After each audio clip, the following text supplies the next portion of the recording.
¿Os imagináis que yo me pusiese aquí a hablar de tecnología y de coches? Seguramente metería la gamba en 1800 cosas, porque no soy un experto en estos temas.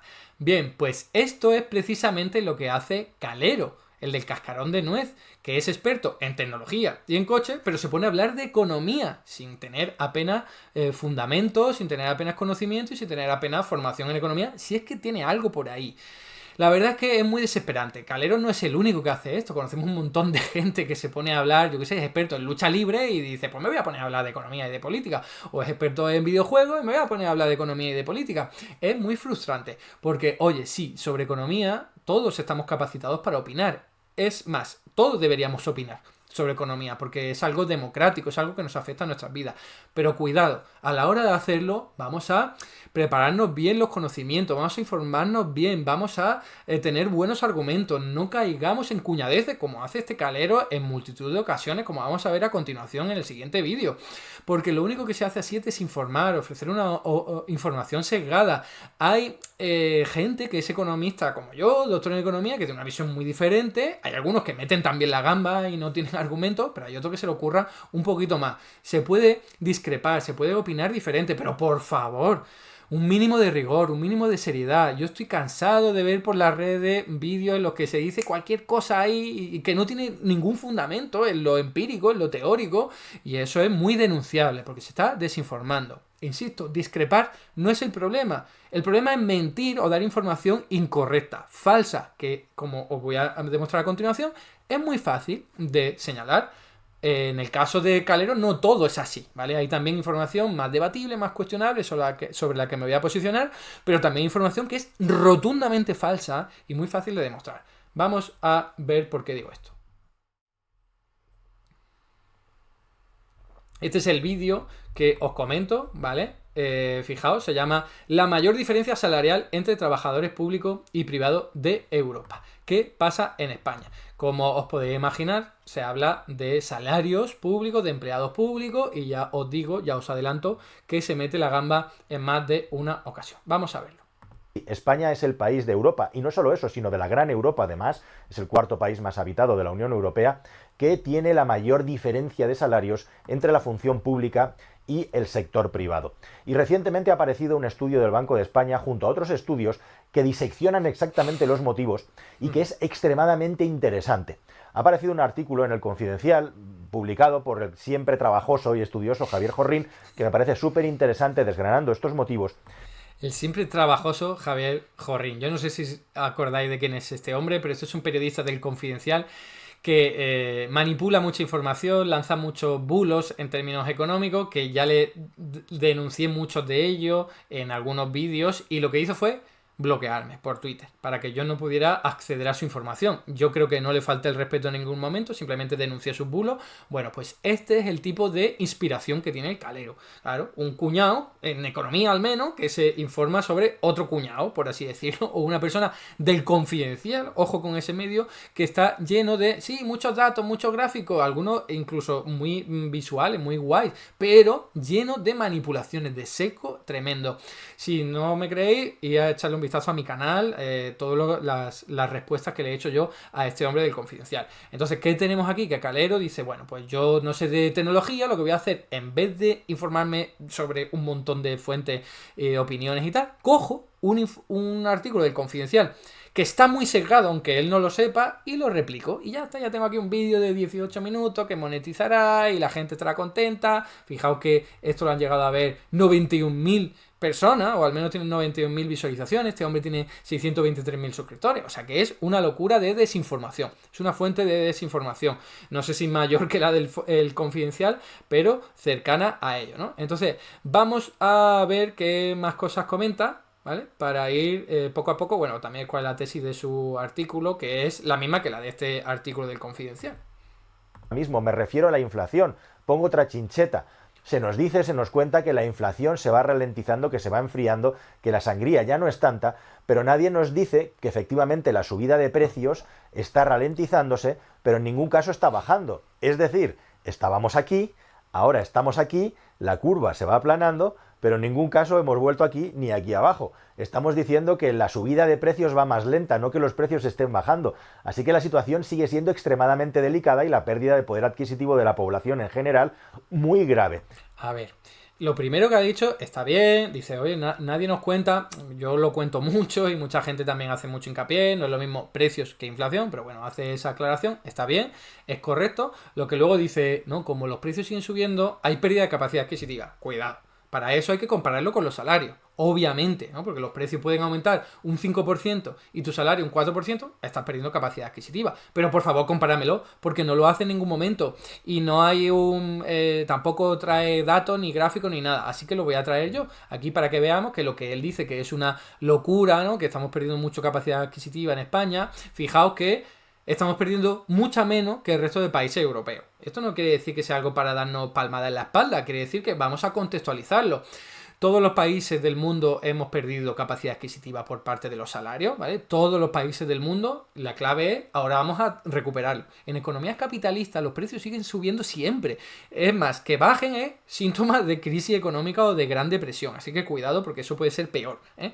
Te sale más caro el collar que el perro, por así decirlo, ¿no? Aquí la clave es que en España los salarios están recuperándose poco a poco. Es más, si nosotros atendemos a estos datos que son de la AMECO hasta que llegan hasta el segundo trimestre de 2024, vemos que en España los salarios ya se han recuperado de todo lo que perdieron durante la crisis energética, ¿vale? España sería la línea azul, la línea verde, la segunda que veáis. Estamos bastante lejos de Portugal, que ha recuperado mucho la pérdida de capacidad adquisitiva, ¿vale?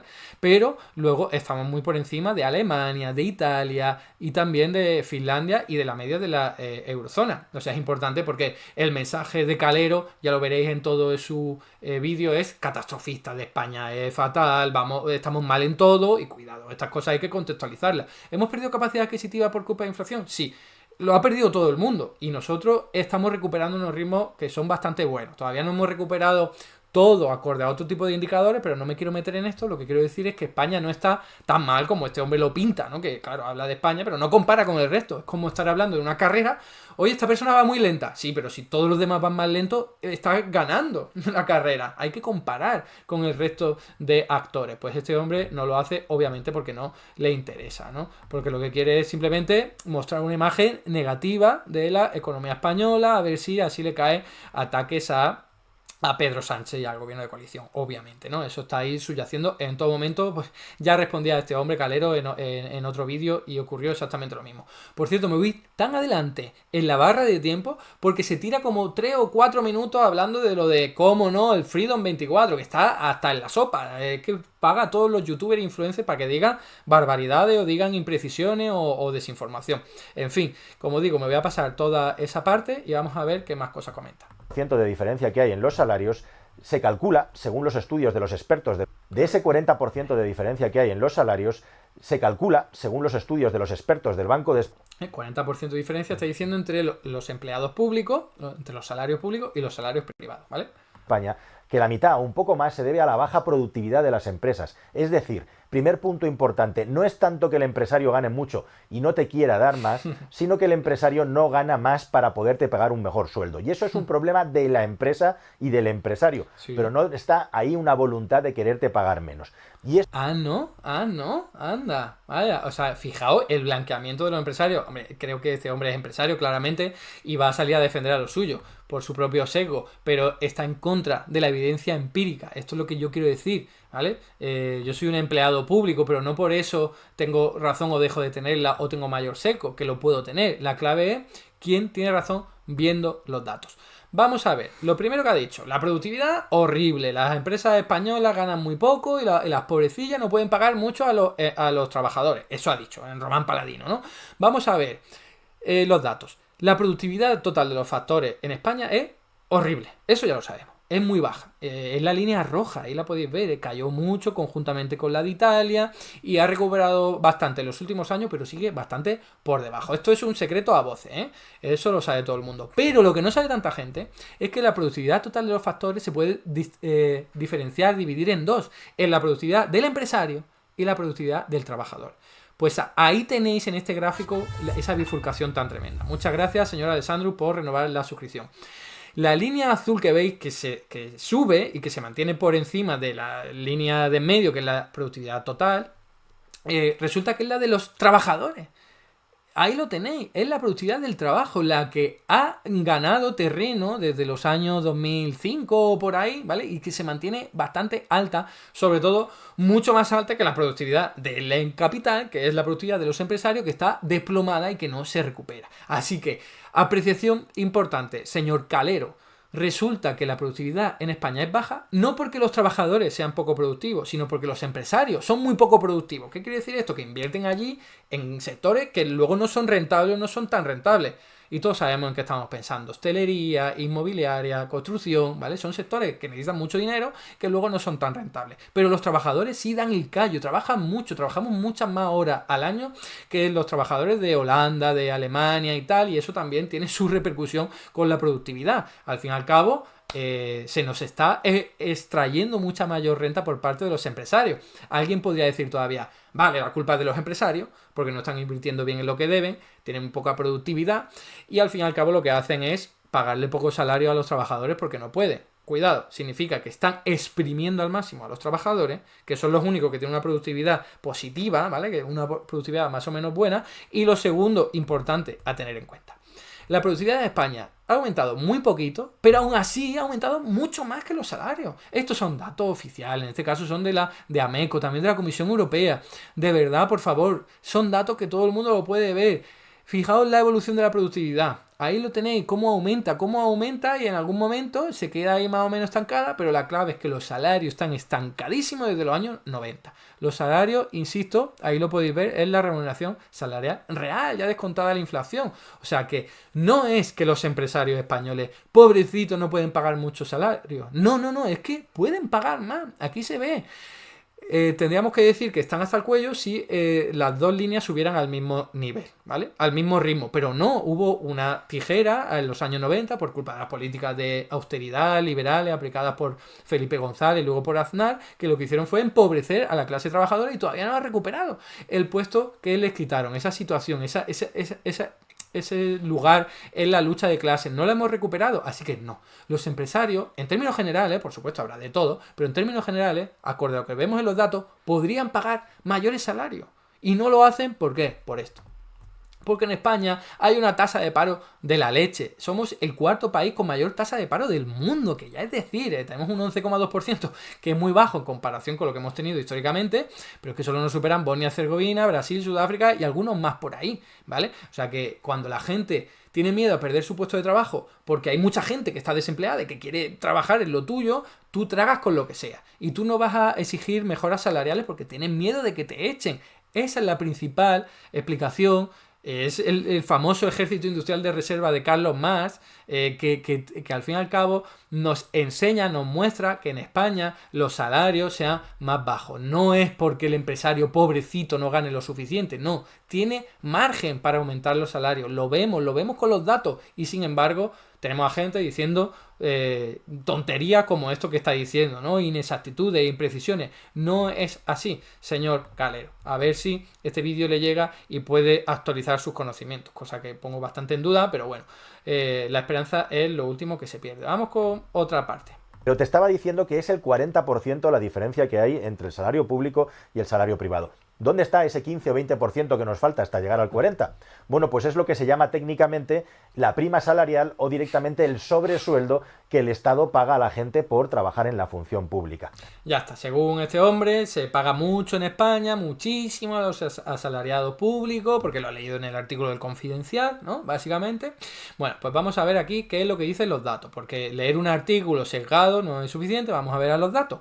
Para empezar, en España hay pocos empleados públicos. Esto es algo que es verdad que Calero reconoce en otra parte del vídeo, ¿vale? Decía, hay pocos empleados públicos, aquí lo podéis ver, ¿vale? Lo he subrayado más o menos ahí, se puede ver un poco en el eje X, ¿no? Que España está ahí muy por debajo de la media sería la roja, ¿vale? La media de la OCDE.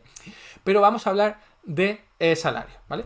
En España tenéis ahí, más o menos subrayado, no lo he podido hacer de otra forma, no me ha dado tiempo, lo que es ESP, ¿vale? Está ahí más o menos en todas las siglas lo podéis ver, la que está subrayado, eso es España.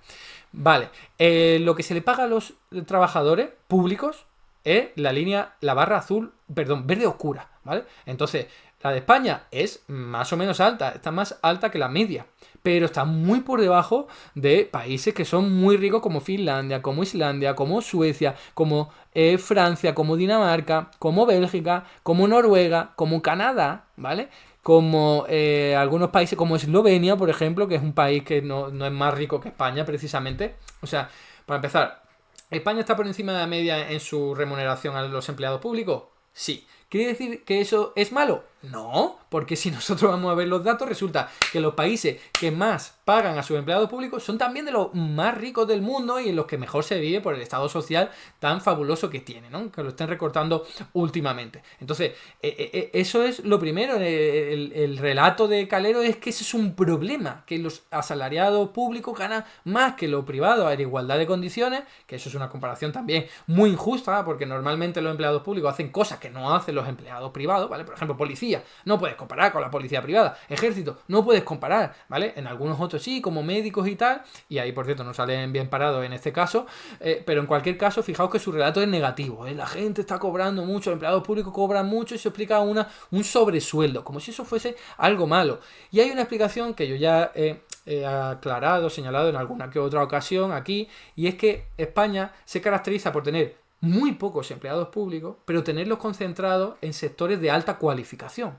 Insisto, ya he puesto el ejemplo de ejército, de la policía, bomberos, médicos, profesores, incluso abogados del Estado, ¿vale? Tenemos investigadores. Entonces el Estado español, en sus empleados públicos, están concentrados en niveles salariales altos. Por eso luego te sale una media muy alta, por eso te sale que aunque tengan pocos empleados públicos, se gasta mucho, ¿vale? Y luego tenemos otros países que tienen estado social más desarrollado, sobre todo llegan a más gente, y estamos hablando de que hay cuidadores, de obreros, de limpiadores, cocineros, gente que se dedica a otras labores como, yo que sé, albañilería, etcétera, etcétera. Todo eso también está recogido dentro del propio Estado público y obviamente tiene remuneraciones más bajas, con lo cual al final la media te baja, y eso explica en buena medida que cuando haces la comparación, en España parece que los empleados públicos están muy bien pagados. Pero ¿sabéis dónde está muchísimo mejor pagado? En Singapur. En Singapur, que es un país en el que se pone de ejemplo siempre por los economistas liberales, resulta que tiene un estado de la leche con unos funcionarios públicos que cobran la hostia de dinero, ¿vale? Y eso es negativo. No es negativo, Calero, no ataques por ahí. Es más, podríamos incluso argumentar lo siguiente, que es positivo que el sector público sea como una especie de guía salarial para luego saber qué dinero le vas a pagar a tu trabajador en lo privado, ¿vale? Porque si tú tienes ahí un trabajador en un colegio privado y le tienes que poner un salario, tú te vas a fijar en la escuela pública. Vas a decir, oye, no le puedo pagar por debajo, le tendré que pagar por encima. Es una guía, es una referencia.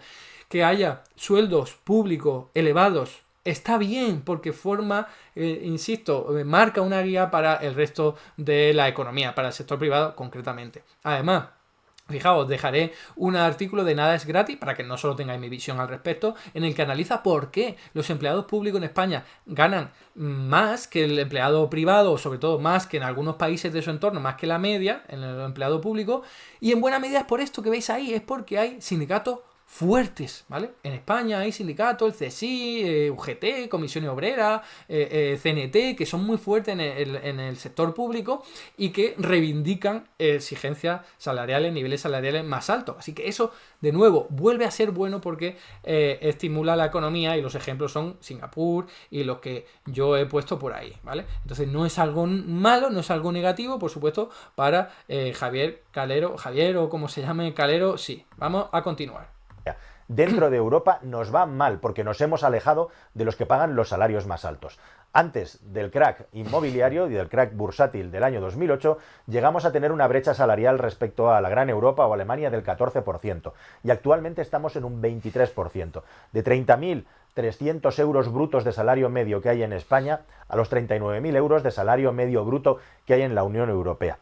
Y esto, como digo, se ha ido acrecentando a lo largo de los años. ¿Qué es lo que se ha ido acrecentando a lo largo de los años? Eso es una comparación tramposa, cuanto menos. Porque es muy típico coger como comparación el año 2008 y la actualidad. Y dice, oye, desde el año 2008 hemos empeorado en todo, nos hemos alejado de los sueldos más altos en España, en Europa, que por cierto, eso es responsabilidad de los empresarios españoles, pero claro, si hay una tasa de paro muy elevada, pues no tienen tanto incentivo a aumentar el salario, y luego que están invirtiendo en cosas que no son muy productivas, como el turismo de sol y playa, ¿no? Entonces, al margen de eso, comparar con 2008 es injusto, es poco riguroso, es una patada de rigor importante. ¿Por qué? Porque en el año 2008 fue el punto más alto de una burbuja inmobiliaria y financiera artificial. Nos estamos comparando con un puesto al que llegamos de forma artificial, de forma que no era sostenible. Entonces no es justo. España no tenía esos salarios medios tan elevados en el año 2008. Era algo fugaz, algo no real, algo virtual, algo que no podía mantenerse en el tiempo. Como ocurrió, acabó pinchando la burbuja. Insisto, no es riguroso compararse con el año 2008 porque estamos en lo más alto de una burbuja absolutamente virtual, ficticia, ¿vale? Entonces, esto lo hacen muchos economistas, ¿vale? No solo Calero, pero es poco riguroso. No te puedes comparar con lo del año 2008, que estábamos en una burbuja, insisto, absolutamente desproporcionada. No, hay que compararse con años más normales. España ha crecido y ha crecido mucho y últimamente está creciendo mucho más que la Unión Europea. Y el Calero está aquí en el año 2024, que está el Financial Times diciendo que España está creciendo mucho más que la Unión Europea, más incluso que Estados Unidos, y te llega Calero diciendo que España está mal porque lleva muchos años perdiendo o estando muy lejos de la Unión Europea. Por favor, vamos a hacer análisis más serio. ¿El análisis serio cuál es? En el año 2008 estaba muy elevado, pero era de forma artificial. Nos pegamos un batacazo tremendo por culpa de la crisis, por culpa de las políticas de austeridad. Y luego remontamos gracias a políticas, por cierto, aplicadas por el gobierno de coalición, política fiscal expansiva, monetaria expansiva, reforma laboral. Y eso nos ha acercado mucho más a Europa por haber aplicado otro tipo de políticas. Ese es el análisis riguroso, absolutamente objetivo, que se puede ver y se puede apreciar atendiendo a los datos. Y ahora España está acercándose muchísimo a Europa, muy rápido. ¿Eso por qué no lo incluye el Calero? Porque dice, no, en el año 2008 estábamos mejor, pero ¿qué me estás contando? Es simplemente un análisis muy pobre que deja mucho que desear. Pero todavía esto no ha terminado, quedan más cosas que comentar y algunas mucho más graves de las que acabamos de ver. Fijaos. Sí, claro, si venimos de una crisis y los empresarios han reducido los salarios para salir de ella, mientras que en la función pública, como muchos, se les ha congelado el salario o no se les ha subido vinculado al IPC, nos encontramos con esta gigantesca brecha del 40%. Esto que le parece algo malo, y que depende también cómo se mire, que lo del 40% es una exageración, y porque estás comparando cosas que, insisto, no son comparables, estás comparando lo que cobra un abogado del Estado que ha estado matándose, o un juez que ha estado matándose a estudiar, con lo que cobra una persona que no tiene ningún tipo de formación en el sector privado. Es que no es justo hacer esa comparación, insisto en ello, pero en cualquier caso, ¿qué hay de malo? Insisto, ¿qué hay de malo?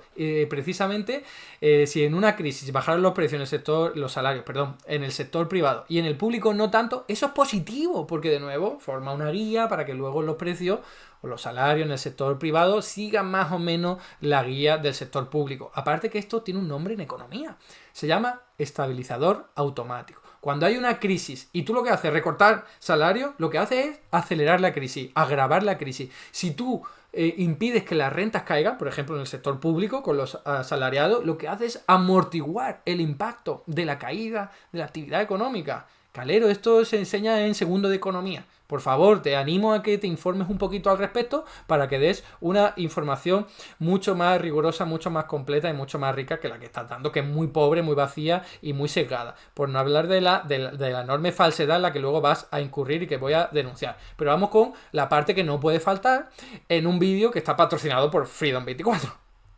Etcétera. Me venía el dato, antes de terminar el vídeo, de que en el mes de junio, con la paga extra, el Estado se gastó 24.000 millones paga extra de pensiones de euros en pensiones, la pensión más la paga extra. En el año 2005 ese peso en junio fue de 5.000 millones de euros, para que tengas un factor comparativo. Y en el año 2015 aproximadamente 15.000 millones de euros. Se pagan muchas pensiones, se pagan muchísimas. A ver, yo ya de esto he hablado 800.000 veces. Hay más pensionistas.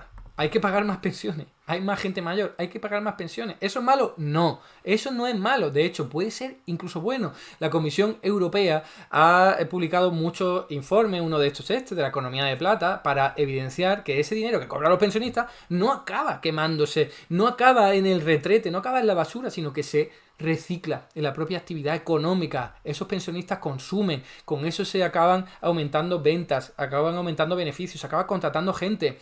Insisto, no me quiero detener en esto porque lo he comentado muchas veces, el Producto Interior Bruto aumenta por la propia economía que dinamizan los pensionistas, en más de un 11,6% en el año 2015. Pero es que también ocurre lo mismo con el empleo crece, la productividad incluso también crece. Así que sí, estamos pagando más a los pensionistas porque son más, es normal, también tienen carreras de cotización más generosas, hay que pagarles más. ¿Cuál es el problema? Ah, claro, que vosotros queréis promocionar una alternativa de inversión financiera que está patrocinada por Freedom24. Ah, tenéis que meter miedo a las pensiones públicas y decir que se gasta mucho y que la gente vaya pensando en una pensión alternativa. Ah, vale, pero eso es sesgo ideológico, eso no es un análisis riguroso de la realidad. Y bueno, por si todo esto fuera poco, no os perdáis la última, por Dios, que aquí el tío ya se relajó y dijo, voy a decir lo primero que me pase por la cabeza, como total son mis seguidores y van a decir que es iguana todo lo que yo comento, pues no pasa nada. Pero no sabía que yo iba a llegar aquí para desmontar sus bulos. De los salarios en lo que se refiere al coste de la vida, pero ¿hacia dónde nos dirigimos?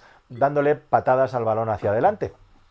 Esa es la gran pregunta que queda por resolver y por eso el debate de los impuestos y cómo va subiendo la presión fiscal en España no para de crecer y más que va a crecer en el futuro porque de momento nadie va a remediar toda esta situación. Así que... Pero qué mentiroso, o sea, dice la presión fiscal no deja de crecer, qué mentiroso. Vamos a ver los datos para que la gente lo pueda comprobar. La presión fiscal lleva 2 años cayendo y en 2024 no tenemos todavía los datos, pero previsiblemente va a volver a caer. O sea, van a ser 3 años cayendo la presión fiscal, que es la recaudación impositiva del Estado sobre el Producto Interior Bruto, la única forma rigurosa de comparar la recaudación. No vale decir, hay 4 euros más. No, eso no vale. Tiene que compararlo con el tamaño de la economía. Porque si la recaudación cae en comparación con el tamaño de la economía, pues evidentemente eso es menor presión fiscal. Eso viene ocurriendo del año 2022, 2023 y probablemente ocurra en 2024, pero este se ha inventado, se ha sacado de la manga, se le ha salido de su mente absolutamente sesgada ideológicamente hablando, que, oye, seguramente la presión fiscal va a seguir aumentando. ¿Qué me estás contando? Si es todo lo contrario, por favor, si es todo lo contrario y lo estamos viendo en los datos. Pero nada, insisto, le sale gratis mentir porque es su fandom el único que le va a reaccionar y punto y pelota. Y no pasa nada. Y este hombre sabe de tecnología y de coches, pero de economía no. Y lo que hace es mentir, difamar y engañar, porque no se puede denominar de otra forma lo que hace este hombre cuando se pone a hablar de economía. Creo que haberlo demostrado son patadas al rigor, desinformación, manipulación y falsedades. Absolutamente todo denunciable. Hasta aquí el vídeo de hoy. Muchas gracias por estar ahí y si te ha resultado interesante, no dudes en comentar, darle like y compartir, que la teoría económica dominante no se combate sola.